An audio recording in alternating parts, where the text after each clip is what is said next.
Yo, what's good, YouTube? This is Jay from T&J. And make sure you hit that like button. We are only 2 weeks away from Paul Richardson's return, so that's a good thing.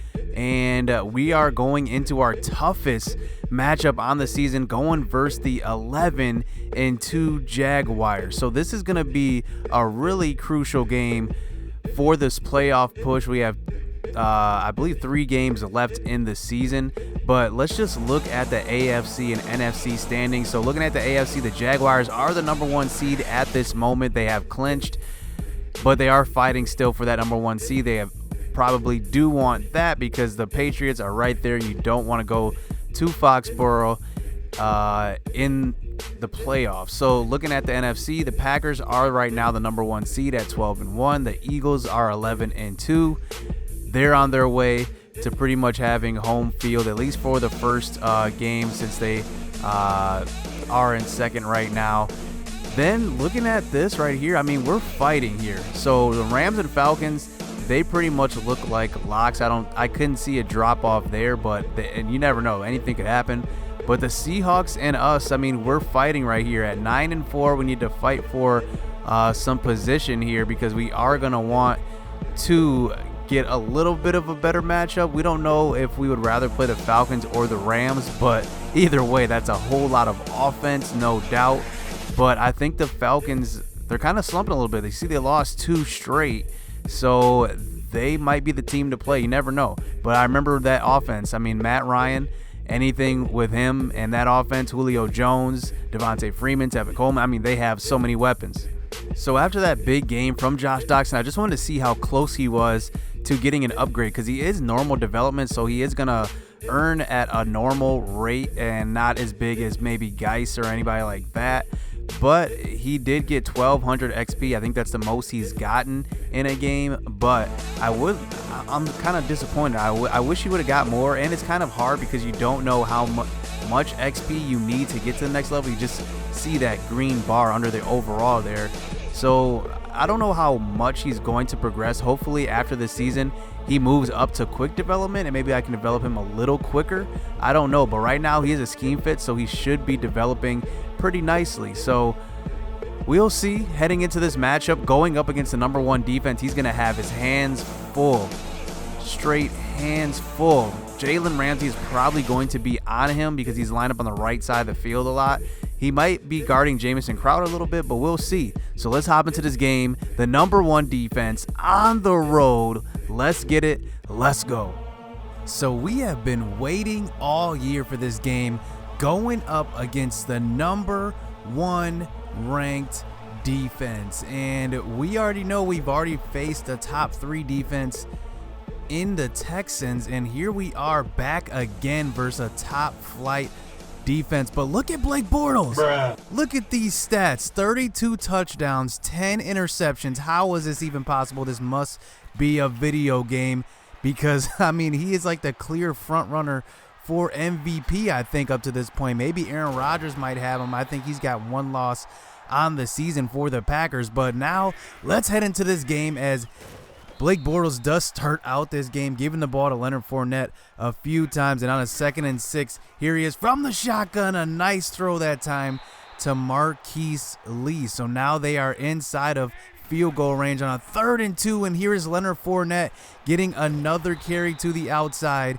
and getting the first down. So now on a 2nd and 9, here is Blake Bortles handing it off to Corey Grant, and he cannot get any yardage. So now on a 3rd and 11, here is Bortles from the shotgun, having all day to throw, throws over the middle, and Marquise Lee is there for the reception and another first down for Bortles on this drive. So now on a 1st and goal, here's Leonard Fournette getting the handoff up the middle, but getting tackled that time by Jonathan Allen. But on a 3rd and goal, here is Bortles, another clean pocket. Look at this protection. He's just sitting back. He throws over the middle, but that one is going to be incomplete, and we do get them to settle for the field goal. So here's Alex Smith back out onto the field as he gives the ball to Geis to start this game out, and he's getting to about the 45-yard line. Not many teams have been able to stop Geis. in this #1 defense. I'm planning on them not stopping him. As on the next play, throwing over the middle, and what is Jamison Crowder doing? He was wide open. The ball hit him in the body, and somehow he doesn't catch the ball. So now we get faced on a 3rd and 5 here, close to the 50-yard line, and Chris Thompson cannot get the first down, gets a 2-yard carry. So now we have to punt the ball away. So that's what that mistake did to us. We had to punt it back to Jacksonville, and they were pretty much dotting us up that first drive with Blake Bortles. So on a 3rd and 9, here is Bortles once again, finding Westbrook over the middle, and that's another first down. So D.D. Westbrook, a speed guy, but we do get to Blake Bortles on this next play.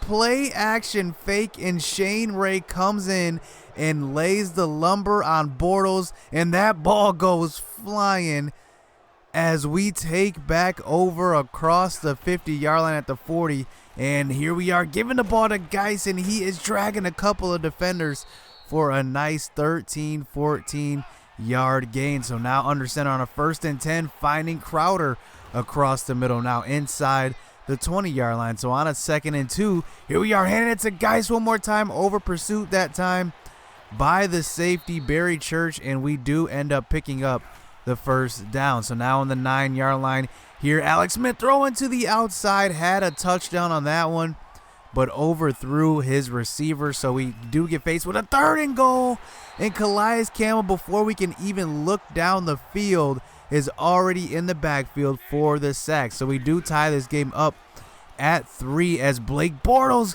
continuing to throw these amazing throws right in traffic, right where he needs to throw it, and he completes a couple of passes here as now he gets faced with a 3rd and 7 here from the shotgun. Here's Bortles facing some pressure. You see we did have an unblocked man coming off the edge, but he gets away from that. He throws it away. So now here is Geis back out on offense. Can we take the lead now into the 2nd quarter, as Geis has 50 yards already on 6 carries? So he is doing his job.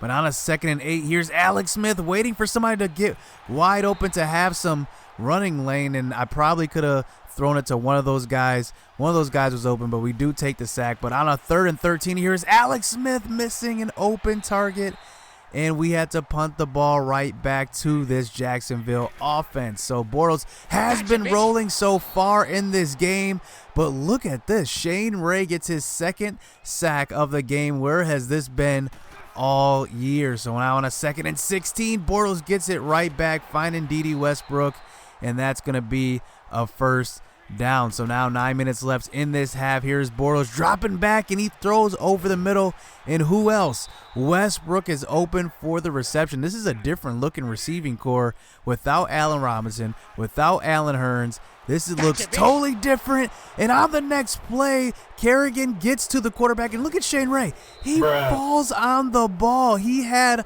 a scoop and score. Nobody was within 10 yards of him. And he falls on the ball. So he could have had a defensive touchdown and could have set us up with a nice lead. But now we have to go back on our offense and drive for at least the half of the field. So now here's Alex Smith under center on a 3rd and 3, giving it to Geis, and he's pulling the pile past the first down marker. Geis is just a beast. So now here on the 2nd and 10, here he is under center. Alex Smith rolling out and scrambling for 11 yards. So now facing a 3rd and goal at the 6-yard line.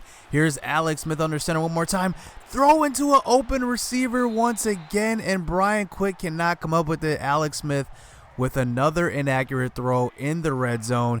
And once again, we have to settle for the field goal. So here is Blake Bortles back out on offense, as he does throw an incompletion there on his first attempt of the drive. But on a 3rd and 14, here is Bortles fitting it over Zach Vigil barely.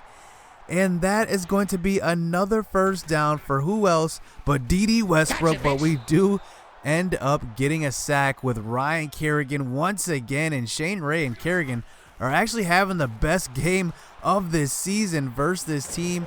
It's good that you show up against the good teams, but we need to show up every week as well. So now on a 3rd and 1, trying to give it to Fournette, but Blake Bortles play maybe had a little audible there, gave it to the running back. Not good enough. So now we get the ball back here with under 2 minutes left with a tie game. And here's Alex Smith thrown over the middle. And I don't know how Jamison Crowder dropped that one. That was kind of an easy catch on that. But on a 3rd and 10, throwing the ball to the outside. Nice pitch and catch that time. And Brian Quick does hold on the sideline. So now on a 1st and 10, giving the ball to Chris Thompson for a few yards. So now this clock is running. A minute left in this half, and here's Alex Smith once again facing some pressure, but does get it away to Jamison Crowder, and we do move the stick. So 50 seconds left in this quarter, as here's Chris Thompson one more time, getting a nice 8-yard carry. Got to keep the defense honest a little bit. On a 2nd and 2, here's a play action. Wide open is Brian Quick, and Brian Quick, I mean, haven't said his name all year, but he's been catching all the passes, it seems like, from Alex Smith in this first half. But on a 1st and goal, here is Geis trying to run the ball, but we cannot get there. But on a 2nd and goal, here he is under center, dropping back, and he's going to take a sack from Calais Campbell, his 2nd sack of the game. And we do have to settle for the field goal. We don't want to take any risks there, maybe turn the ball over. So we do go into halftime up 9-6. And that half was pretty much all defense, and I mean, it was expected. And Blake Bortles actually was pretty much dotting me up as you look around the league, and man, some teams are just doing bad this year. You see the Cowboys, they were 4-9. I mean, that's pretty bad.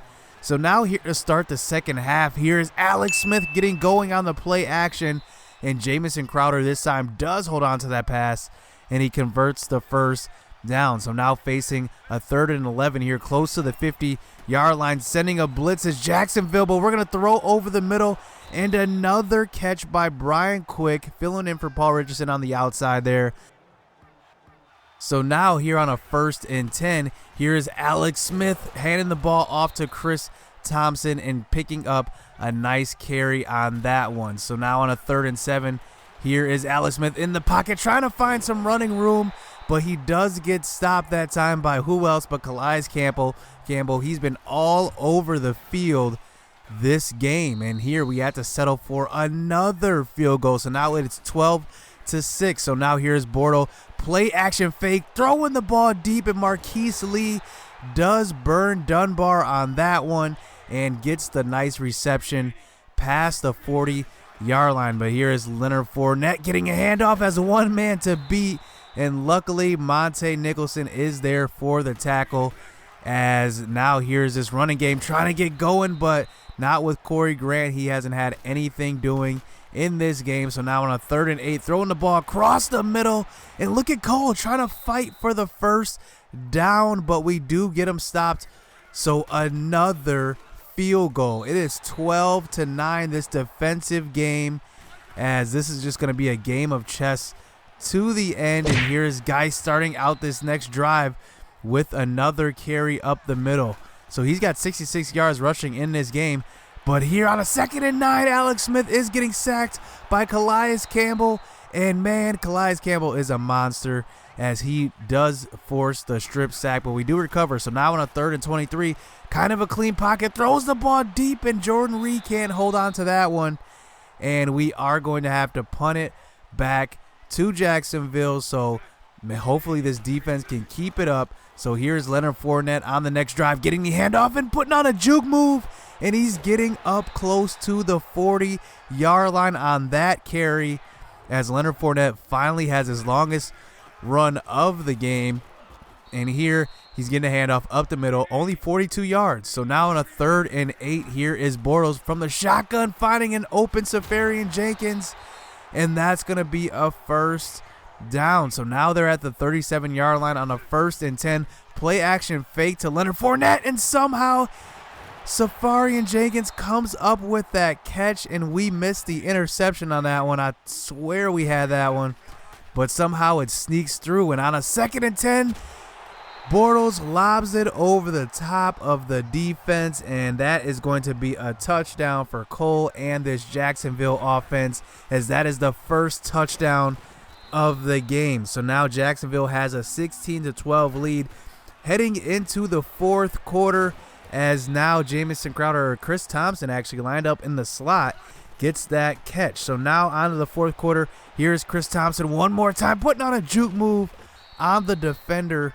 and picking up 8 yards. So now in a 2nd and 2, here's Chris Thompson, another carry, but paying for it at the end. Barry Church hits him pretty hard. So now we're close to the 25-yard line on a 2nd and 12, an open receiver in the end zone, and somehow Vernon Davis is overthrown on that. That's an open pass by Alex Smith. It just seems like sometimes he has those throws. But on a 3rd and 12, here is Josh Doxson getting down the sideline, tiptoeing to the 3-yard line, and on a 1st and goal, we pay him back.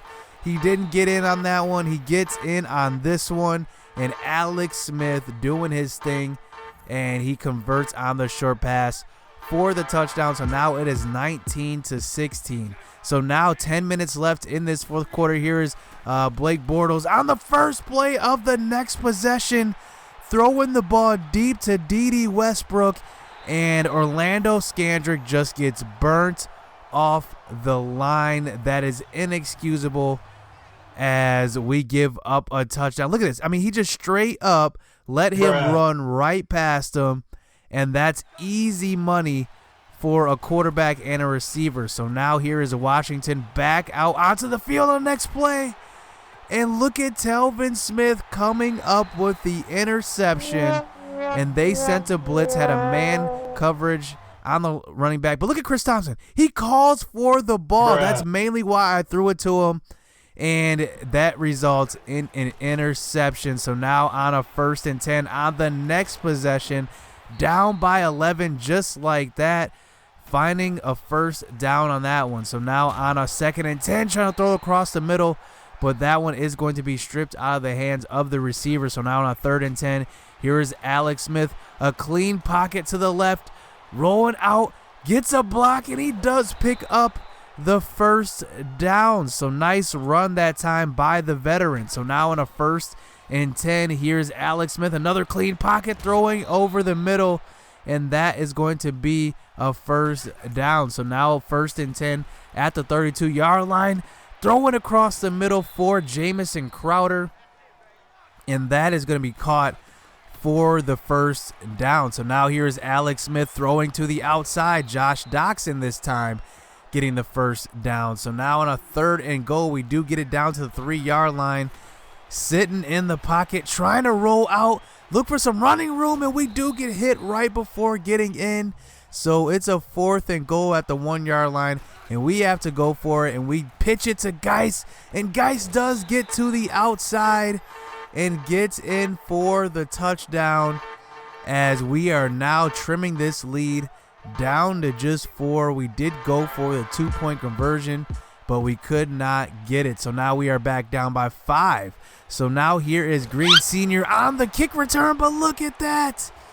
That is Anderson on that one, coming up with the strip on the kickoff, and that sets us up nicely as we take over now once again in scoring position, as Geis gets the carry to the outside. So now on a 3rd and 3, look at Geis fighting for that yardage, and he does pick up the 1st down. So now on a 2nd and goal, here's Alex Smith using his legs, rolling out, picking up a block, and what a nice block that was, as it frees up Alex Smith, and he does get in for the touchdown. So we do have to go for it on a 2-point conversion. We want to make it a 3-point game, and we're from the shotgun, throwing across the middle, but that one's picked off by Telvin Smith. And look at Telvin Smith. He's going to take this one all the way for a touchdown, and that is 2 points going the other way. But look at Josh Doxson. He was wide open. We missed him.